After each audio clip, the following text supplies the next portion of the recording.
Carta del apóstol Pablo a los Efesios, capítulo 2, versículos 14 al 16.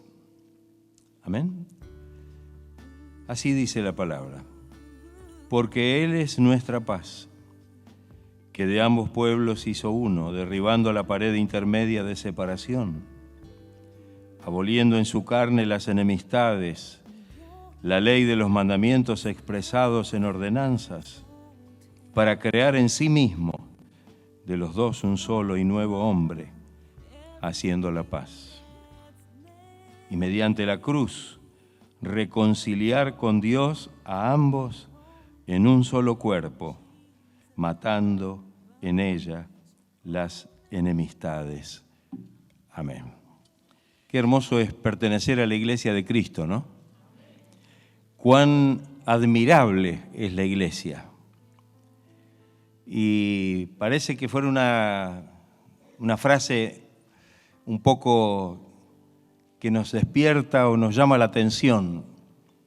Pero hay algo que podemos entender, que esa palabra admirable tiene mucha relación con lo que es en realidad la iglesia. Cuando leemos el libro del profeta Isaías, ahí en el capítulo 9, el verso 6, dice en ese hermoso versículo, y leo o recuerdo solamente la parte pertinente, y llamará su nombre admirable. Dios consejero, Dios fuerte, Padre eterno, príncipe de paz. Qué hermoso, ¿no? Pero el primer nombre que menciona es admirable. ¿Es Jesús admirable para usted? Amén. Y teniendo en cuenta de que la iglesia es el cuerpo de Cristo, tiene que ser admirable. No puede ser menos que admirable, ¿o no le parece? Porque es el cuerpo de Cristo. Por supuesto, la Biblia atestigua que realmente esto es así. Lo hemos leído, que de dos pueblos el Señor hizo un solo cuerpo, dice, matando en ella las enemistades. Cuando le escribe el apóstol Pablo a los Colosenses, voy a citar otro texto, dice, y Él es la cabeza del cuerpo, que es la iglesia. Él, que es el principio, el primogénito de entre los muertos, para que en todo tenga la preeminencia.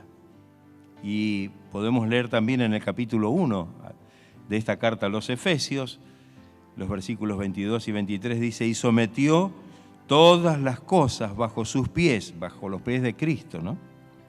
Y lo dio por cabeza sobre todas las cosas a la iglesia, la cual es su cuerpo, la plenitud de aquel que todo lo llena en todo. Qué hermosa mención que hace aquí el apóstol Pablo acerca de la iglesia. Si algo hay real en el mundo es el pecado en el que vive, ¿o no es así? Solamente con mirar, escuchar las noticias que todos los días vemos y escuchamos a través de los medios de comunicación, nos damos cuenta de que esto es terrible, el efecto del pecado en la naturaleza de la persona. Y lo drástico es que, yo diría casi todos, o casi nadie, toma conciencia de cuál es la verdadera condición del ser humano. Y esto es algo terrible, ¿o no es así? Viven de esa manera. Aunque la Biblia, la palabra de Dios, descubre y explica el problema del pecado, las causas y las consecuencias del pecado, y lo hace desde el principio de la creación.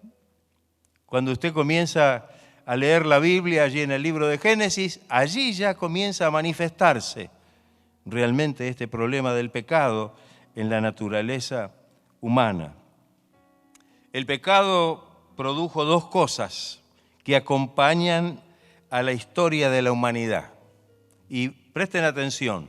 La primera de ellas es la separación entre Dios y los seres humanos.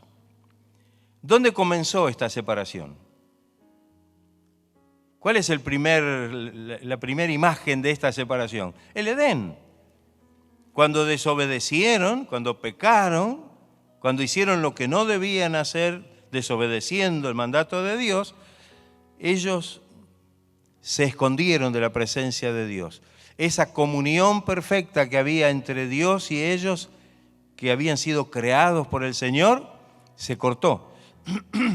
Y de ahí en más sabemos que el pecado destruye la comunión entre Dios y los hombres, ¿o no es así? Ahí está. Pero también es la separación entre es la separación entre los seres humanos mismos. El pecado no solo produce esa separación con Dios, no solo nos aleja de la presencia de Dios. El profeta Isaías habla muy claro acerca de esto. Cuando leemos en el Isaías 59:2, dice: son las iniquidades de ustedes las que los separan de su Dios.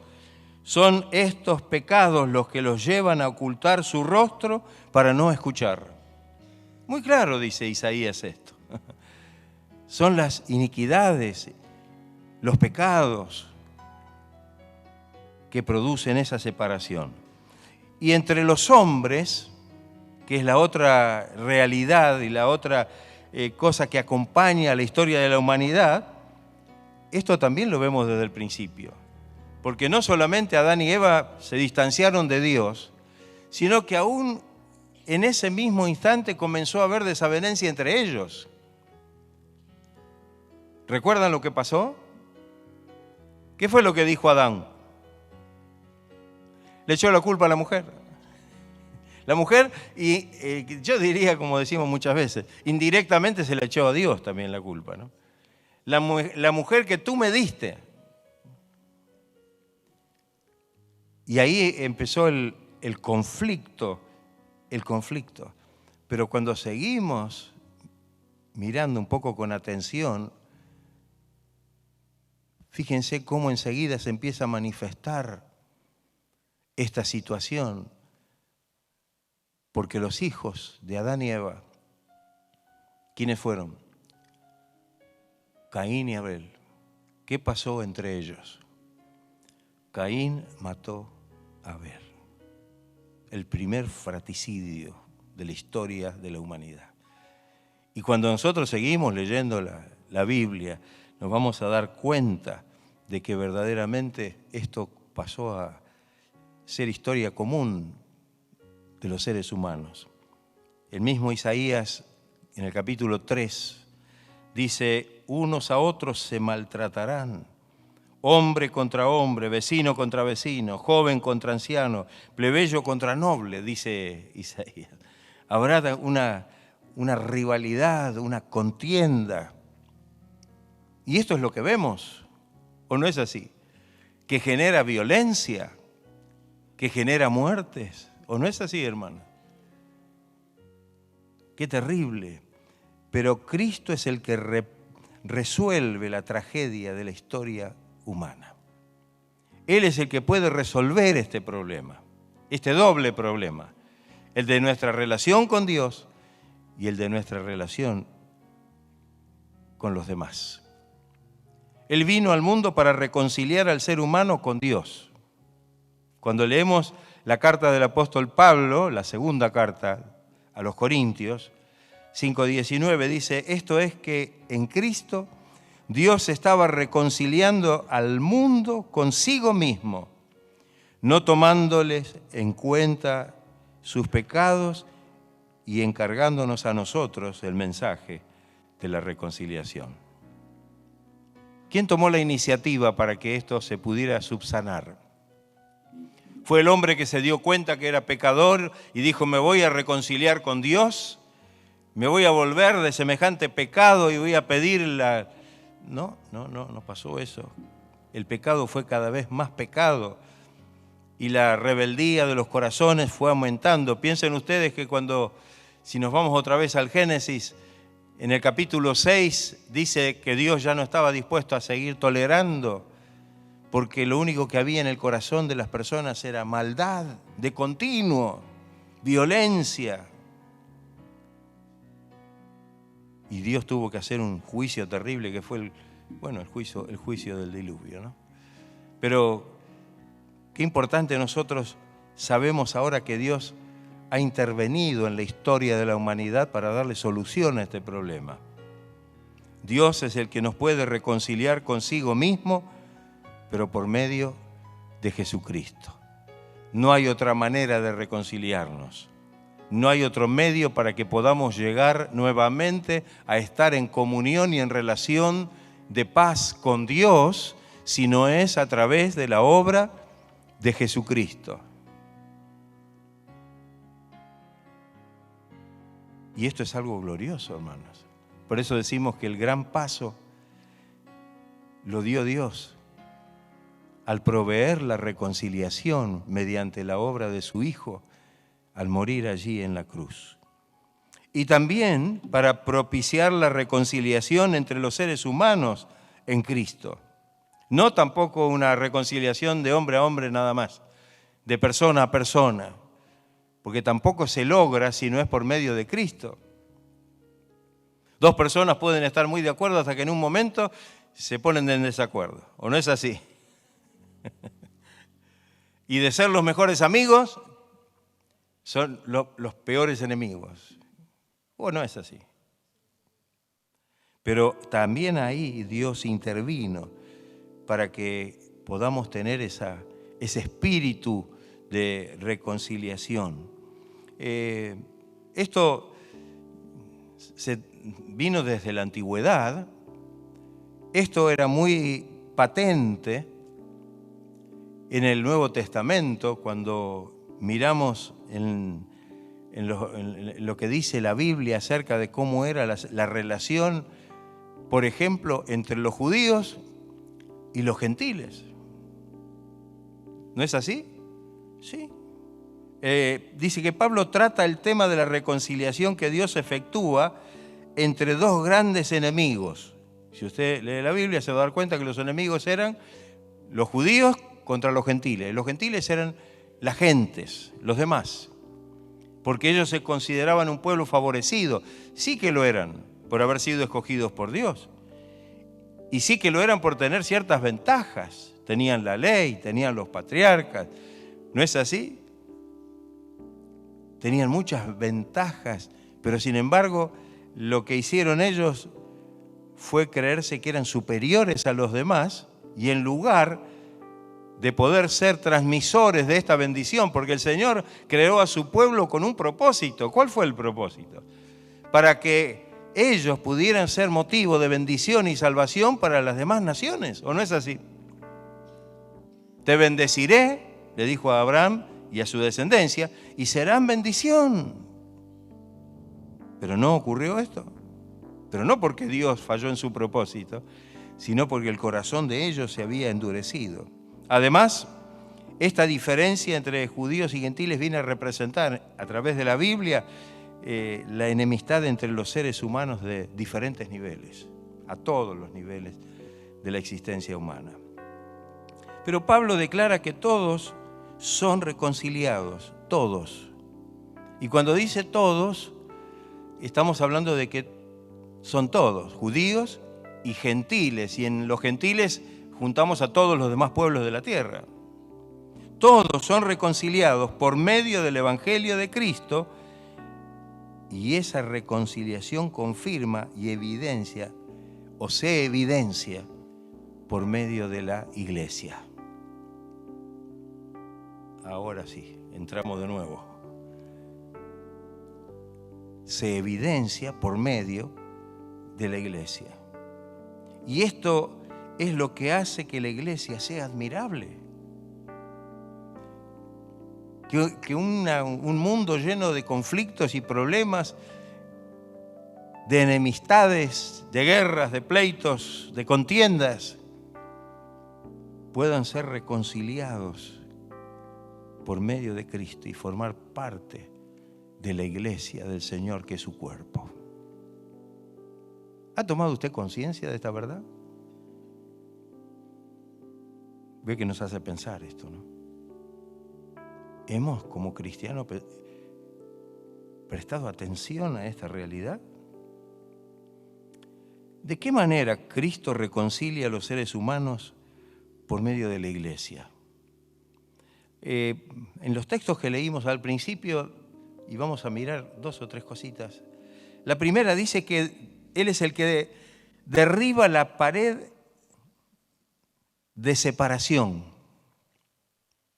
La pared, porque Él es nuestra paz, que de ambos pueblos hizo uno, dice Pablo, derribando la pared intermedia de separación.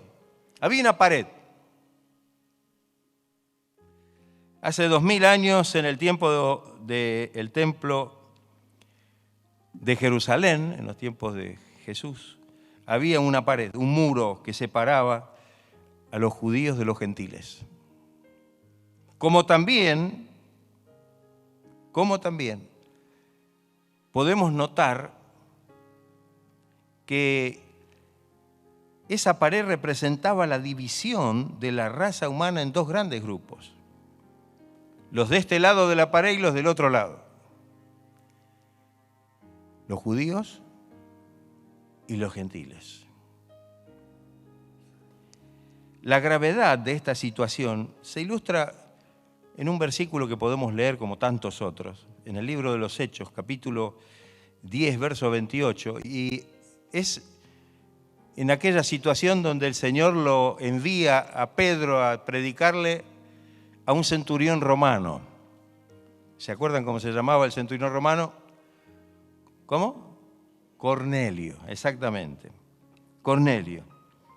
Y entonces dice el versículo, cuando Pedro va a la casa de Cornelio, dice, él les dijo, vosotros sabéis, le dijo Pedro al grupo, a Cornelio, a su familia, a sus amigos, vosotros sabéis cuán abominable es para un varón judío juntarse o acercarse a un extranjero.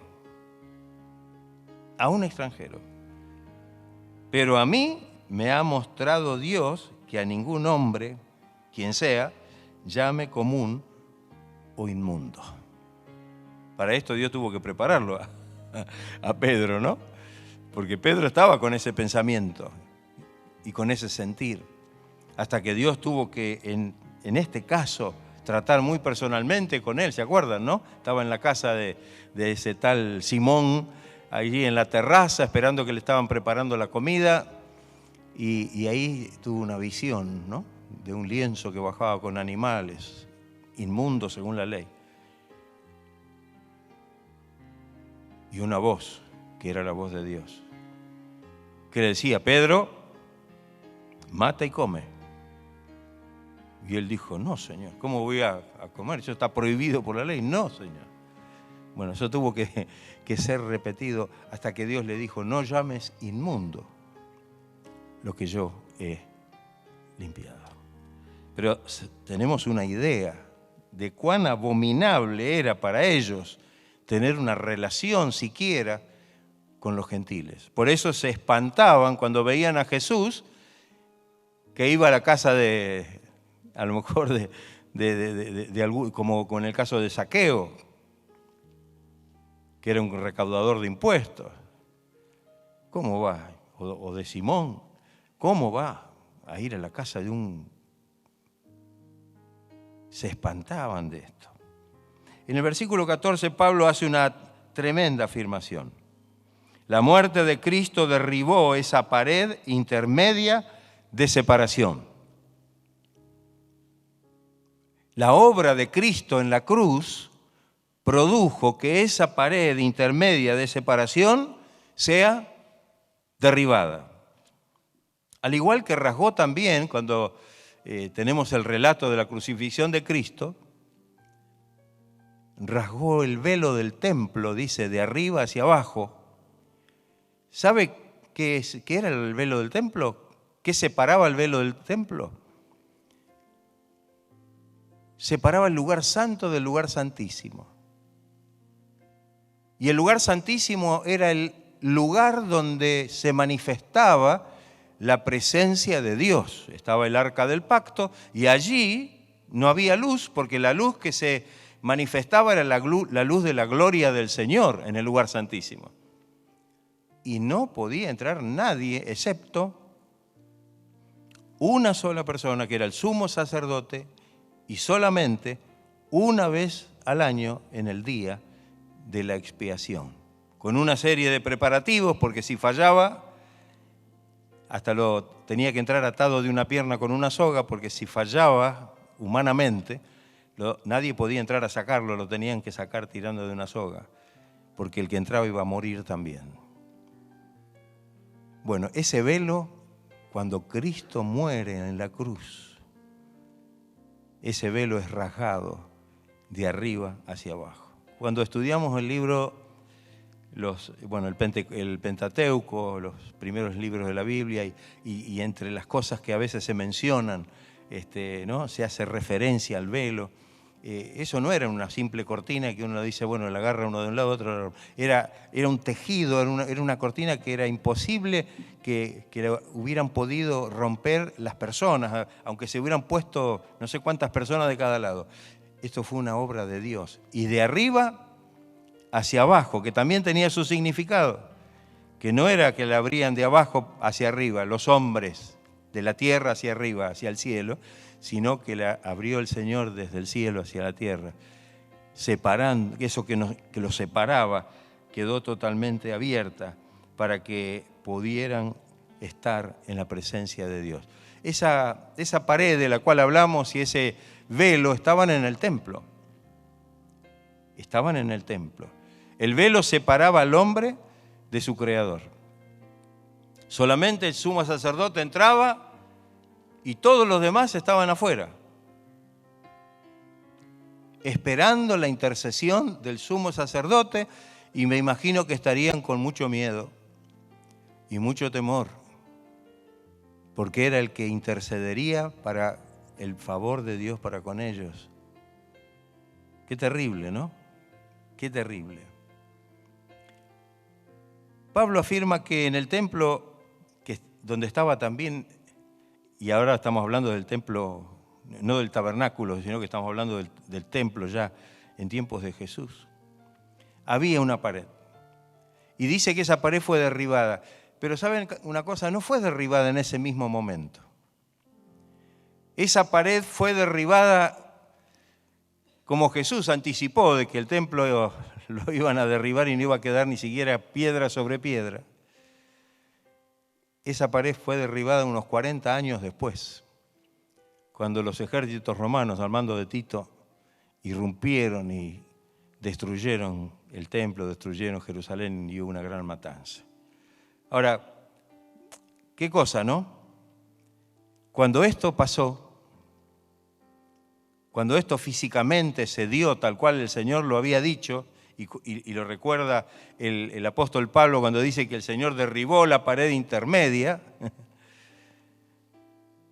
para ese entonces,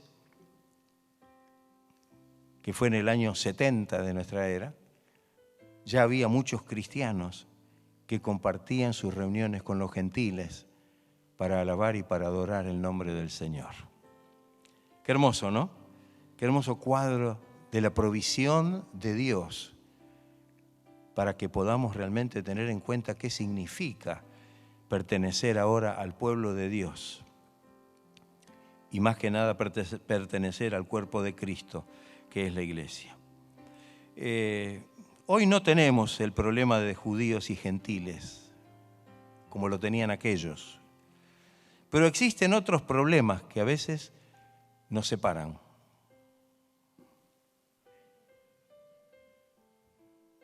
¿Sí o no? ¿Existen otras cosas? ¿No? A lo mejor no será un velo, que acá ponemos un velo, o alguna pared, pero hay otras cosas que nos separan.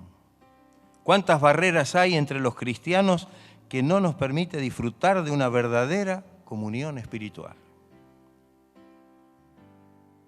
¿O no es así? Sí. Pablo tuvo que llamar la atención a los creyentes de Corinto. Cuando les escribe en su primera carta y luego en su segunda carta, hace hincapié en esto. porque no podía Pablo concebir que en la iglesia hubiera tales cosas. Y dice, digo esto, hermanos míos, porque algunos me han informado que hay rivalidad entre ustedes. Hay peleas, hay luchas, divisiones. Y cuando le escribe la segunda carta, podríamos decir, miren, estoy contento de que el problema se solucionó. Pero no, le dice, en realidad me temo que cuando vaya a verlos, no los encuentre como quisiera. Temo que haya peleas, y acá dice algunas cosas más, peleas, celos, arrebatos de ira, rivalidades, calumnias, chismes, insultos y alborotos.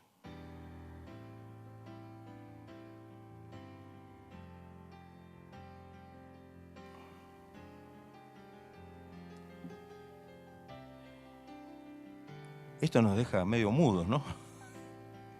No decimos ni amén, ni gloria a Dios. Porque si nos ponemos a pensar, decimos, esto no puede ser. Porque era la iglesia de Cristo, el cuerpo de Cristo. En la iglesia no puede ni debe haber nada que separe a los hermanos.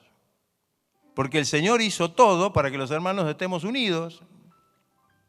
Y si hay algún elemento, alguna situación o circunstancia que separa, esto no proviene de Dios.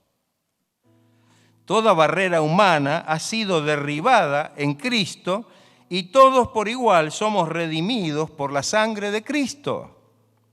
Y por un mismo espíritu tenemos acceso a la presencia de Dios, dice la palabra. ¿O no? Claro. ¿Y cómo puede ser que exista esto? ¿Será que lo hacemos inconscientemente, que nunca lo hemos tomado conciencia de que estamos en un contrasentido y lo estamos naturalizando como si fuera algo bueno? Y entonces yo creo que la palabra en esta mañana quiere llamarnos la atención a nosotros, tal cual como Pablo tuvo el intento de que la palabra les llamara la atención a estos creyentes de Corinto. No debe haber ninguna diferencia, rivalidad, división entre nosotros. No la debe haber. Porque para la salvación que Dios nos ofrece y que Dios nos ha dado por medio de Cristo, no hay nada que pueda quedar en pie, ni nivel social, económico, cultural.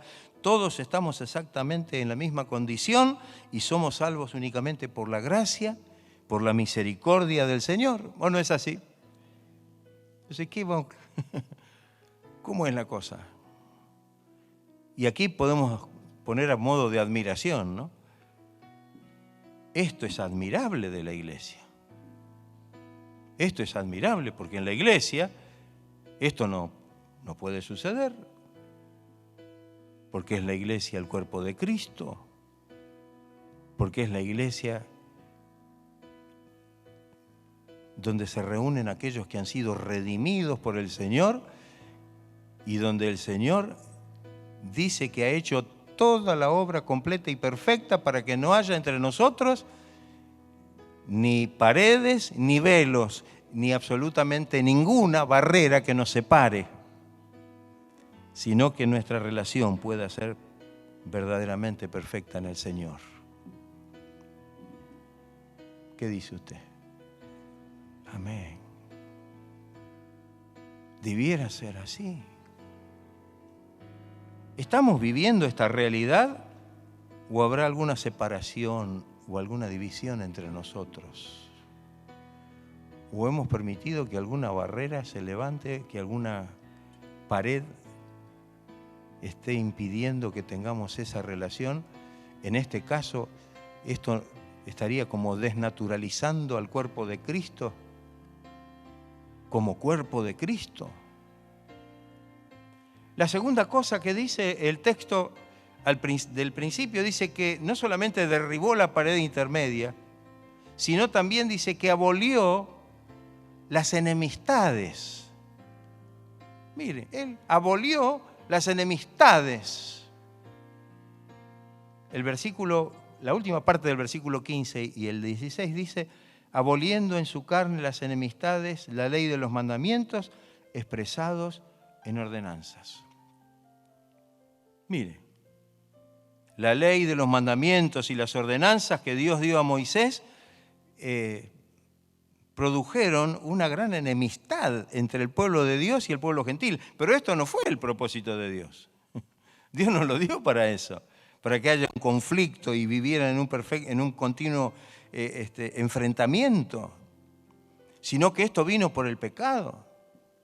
Porque ahí hay una extraña función del pecado, que Pablo la menciona, que no es fácil de explicar, pero que dice que el pecado, tomando ocasión por el mandamiento, produjo lo malo. Es decir, en este caso la enemistad, la contienda, la división. En Romanos capítulo 7, versículo 8 dice, mas el pecado, tomando ocasión por el mandamiento, produjo en mí toda codicia, porque sin la ley el pecado está muerto. Y en el capítulo 7, verso 11, dice, porque el pecado, otra vez, repite el mismo concepto, tomando ocasión por el mandamiento, me engañó y por él me mató. Y lo que nos mata no es el mandamiento, sino que lo que produce muerte es el pecado, porque la paga del pecado es muerte. Mire la terrible acción del pecado tomando ocasión por el mandamiento. Por eso es que no hay que subestimar lo trágico del pecado, lo malo del pecado, la acción tan terrible del pecado, porque toma ocasión hasta por el mandamiento de Dios para producir lo malo, y esto es algo doblemente malo.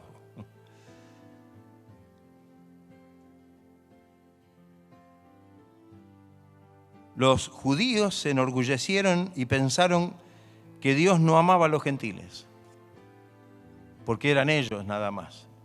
Pablo habla muy claro. De paso paso un chivo. Empieza la escuela bíblica hoy a la tarde con la clase a los romanos, del libro a los romanos. Todo esto está muy bien explicado por el apóstol Pablo cuando le escribe a los creyentes de Roma. Pablo habla muy claro acerca de todo esto. Es tan importante que nos podamos realmente hacer el estudio de la escuela dominical. Así que, qué importante. Los judíos se enorgullecieron pensando de que Dios no amaba a los gentiles, que eran ellos los únicos, los preferidos, y que los demás estaban todos bajo condenación. Y los gentiles reaccionaron con indignación contra los judíos ante la superioridad que estos ostentaban contra ellos. Esto generó una tremenda y mutua enemistad, que es la que se evidencia en las páginas de la Biblia. Ahora, ¿qué hizo Dios? Dice, y lo dice de una manera muy sencilla el apóstol Pablo, abolió las enemistades, pero dice en su carne, por medio de la obra en la cruz. En su carne quiere decir en su cuerpo, clavado en la cruz. Lo que produjo que se abolieran las enemistades, las contiendas, las divisiones y todas esas cosas, fue su vida quebrantada hasta la muerte allí en la cruz. Eso produjo la abolición de todas las clases de enemistades que podemos tener. Y dice algo más, que entonces, habiendo abolido, derribado las paredes de separación, o el velo y la pared de separación, y habiendo abolido las enemistades por medio de su carne, es decir, de su obra allí en la cruz del Calvario, de los dos terribles enemigos, Dios hizo un solo pueblo, haciendo ¿qué? La paz. Haciendo la paz. Vuelvo a decir, Esto es lo admirable de la iglesia, porque no lo podemos encontrar de otra manera, no lo podemos conseguir de otra manera. En el único lugar donde podemos realmente disfrutar de esta situación, que es la que Dios propicia por medio de la obra de Cristo, es en la iglesia.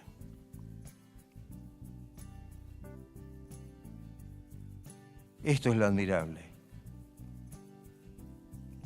Como dice al principio, que Él nos reconcilió en su cuerpo de carne. Es el cuerpo de Cristo al cual pertenecemos. ¿Usted pertenece al cuerpo de Cristo? Un cuerpo compuesto de personas diferentes. Somos distintos, hermanos. No somos todos iguales. Somos distintos. Somos personas diferentes y de todos los contextos sociales, culturales. Pero cuando Pablo, después que termina diciendo todo esto, les dice algo que realmente nos llama poderosamente la atención, porque ya apunta al cuerpo. Ya no habla del templo, no habla de la pared, no habla del velo, no habla sino que ahora habla del cuerpo. Y Pablo dice en 1 Corintios 12, del versículo 20 en adelante: pero ahora son muchos los miembros, pero el cuerpo es uno, el cuerpo de Cristo es uno. Ahí está. Esto es algo interesante porque nos da la idea de que nosotros, usted es cuerpo de Cristo, y los hermanos creyentes en el Señor, convertidos al Señor, que se reúnen en China, son cuerpo de Cristo. ¿Pero ellos tienen otro cuerpo y nosotros tenemos otro cuerpo? ¿O somos todos miembros del cuerpo de Cristo? Ojo el concepto, que a veces somos tan separatistas en esa parte. Porque el Señor conoce a los que son suyos, dice la palabra, alrededor del mundo. Y todos aquellos que son verdaderamente del Señor conforman el cuerpo de Cristo, que es la iglesia, que es el cuerpo místico de Cristo. No es una denominación, no es una determinada iglesia, no tiene un nombre, no, es el cuerpo de Cristo. Entonces dice: ni el ojo puede decir a la mano no te necesito, ni tampoco la cabeza a los pies no tengo necesidad de vosotros. Antes bien, los miembros del cuerpo que parecen más débiles son los más necesarios, y aquellos del cuerpo que nos parecen menos dignos, a estos los vestimos más dignamente, y los que en nosotros son menos decorosos se tratan con más decoro. Porque los que en nosotros son más decorosos no tienen necesidad, pero Dios ordenó el cuerpo dando más abundante honor al que le faltaba, para que no haya desavenencia en el cuerpo. Miren, para que no haya desavenencia en el cuerpo, sino que los miembros todos se preocupen los unos por los otros. De manera que si un miembro padece, todos los miembros se duelen con él, porque son parte del mismo cuerpo. Y si un miembro recibe honra, todos los miembros se gozan, porque son parte del mismo cuerpo. Y entonces la sentencia: vosotros pues entonces sois el cuerpo de Cristo y miembros cada uno en particular. ¿Qué le parece? Hay mucho para recapacitar y meditar, hermanos, y que nos lleve realmente a tomar conciencia. Esta es la iglesia. Cuando hablamos de iglesia, esa es la iglesia. No la iglesia que está llena de separaciones, de contiendas, de chismes, de problemas. No, eso no es o no da la imagen de la iglesia de Cristo. ¿Tenemos alguna enemistad en la iglesia? ¿No debiera ser algo ilógico y contradictorio que esto sea así? Es contradictorio. ¿Cómo pues yo voy a tener algo? No, si soy parte del cuerpo de Cristo, no puedo. No puede ser. Y si esto se da es porque hay algo que no funciona y que en tal caso puedo llegar a pensar que en realidad no he entendido la obra de Cristo, el poder de Cristo, el Evangelio de Cristo. El último punto. El versículo 15, los versículos 15 y 16 dice, haciendo la paz y mediante la cruz reconciliar con Dios a ambos en un solo cuerpo, matando en ella las enemistades. Es decir, que el Señor es el que pone paz. Paz. Porque a veces decimos, la paz del Señor. La paz del Señor, pero estamos con el fusil al hombro, ¿no? Y en tal caso, si estamos con alguna armadura, no es para que podamos usarla contra nuestros hermanos, ni dentro del ámbito de los que somos salvos o pertenecemos a la iglesia. Porque sabemos que no tenemos lucha de esa naturaleza, sino que nuestra lucha y nuestras armas están puestas en nosotros para que podamos enfrentar ¿a quién? A Satanás, al diablo, y ser vencedores. En la iglesia, las contiendas y enemistades son eliminadas. Eso dice la Biblia. ¿Usted cree lo que dice la Biblia? ¿Usted cree en el efecto poderoso de la sangre de Cristo y de la obra poderosa de Cristo en la cruz? Porque lo que estamos sino poniendo en duda de que lo que Cristo hizo tiene relativa importancia o poder para que esto sea como Él quiere que sea. Si hay tensiones entre los creyentes, eso indica que no entienden aún el Evangelio. No han comprendido qué significa ser parte del cuerpo de Cristo. Y el apóstol Pablo dice que son, en este caso, todavía son carnales. En la primera carta a los Corintios, capítulo 3, verso 3, se los dice con todas las letras. Mire, no se lo manda a decir. Porque aún sois carnales. ¿Por qué? ¿Por qué, Pablo? ¿Por qué nos dice que somos carnales? Porque habiendo entre vosotros celos, contienda y disensiones, no sois carnales, y andáis como hombres no regenerados, como personas que todavía no han gustado de la bendición de haber recibido la nueva vida en Cristo. Es muy fuerte, pero es muy real esto. Cuando hay un verdadero entendimiento de lo que significa el Evangelio y la obra de Cristo, el resultado será la paz. Estaremos en paz con Dios, porque seremos justificados por Él, pero también estaremos en paz y comunión y en amor con todos nuestros hermanos, participando de una hermosa unidad en Cristo, dentro del cuerpo de Cristo, que es la iglesia. Y digo otra vez, qué admirable que es la iglesia. El asunto es, ¿estoy perteneciendo yo a la iglesia de Cristo? O evidentemente mis acciones, mi forma de proceder, el no haber comprendido o no haber querido comprender qué significa el ser parte del cuerpo de Cristo, me estoy engañando a mí mismo, creyendo que soy lo que no soy. Porque siempre decimos que Dios no fuerza a nadie, Dios no nos agarra de prepo. No, es una entrega, es un abrir el corazón, la mente a la obra del Señor. Creo que la reflexión es muy profunda.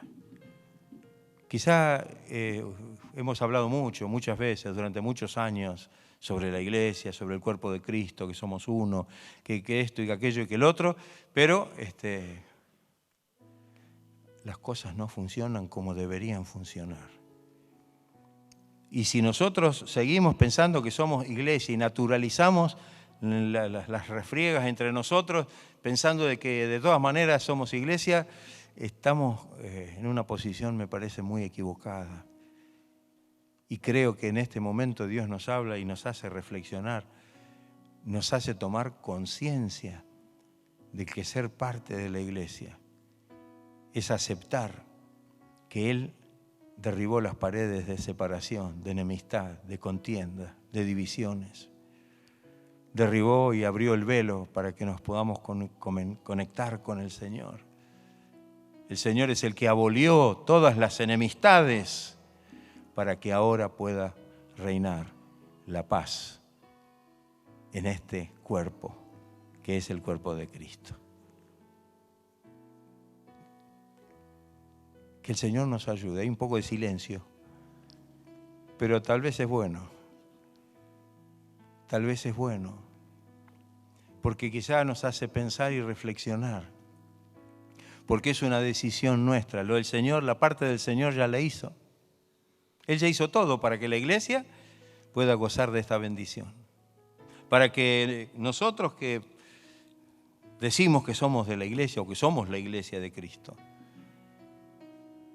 no naturalicemos que todavía tengamos que estar detrás de paredes, de vallas, de argumentos, de contiendas, de enemistades, cosas que el Señor hace 2000 años las derribó y las abolió allí en la cruz del Calvario. Alabado Dios. ¿Se anima a estar de pie? Y a darle gloria a Dios, a pedirle al Señor que nos ayude en esta mañana. ¿Creemos que necesitamos la ayuda del Señor?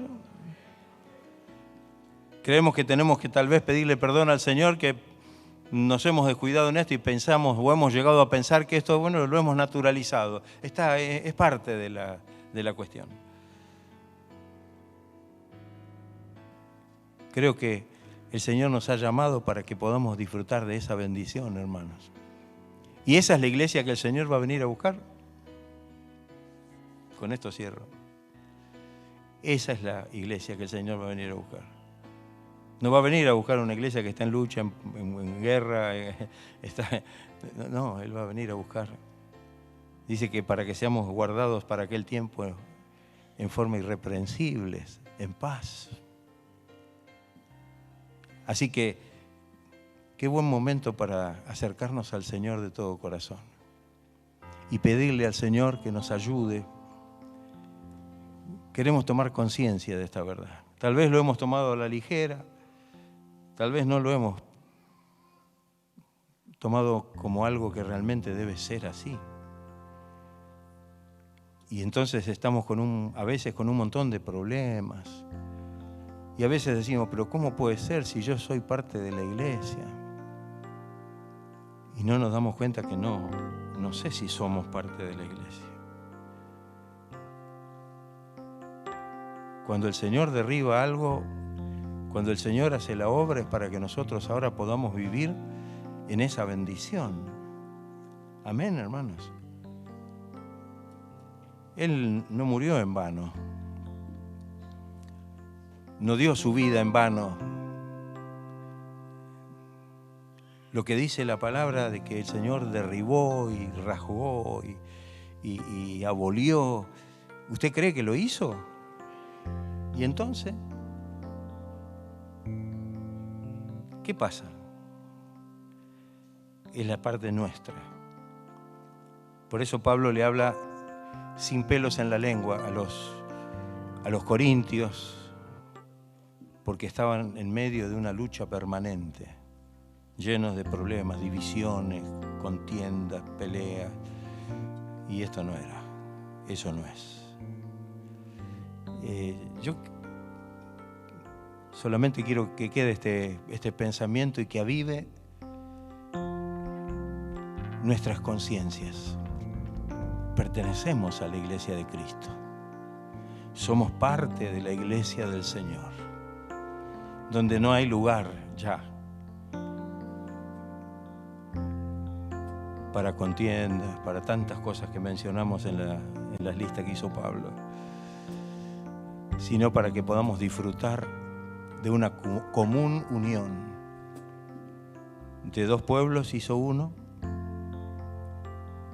de un montón de gente desparramada con un montón de cosas, el Señor los junta y hace un solo cuerpo y derriba todo lo que molesta, las paredes de separación, y está aboliendo a través de su obra todas las enemistades.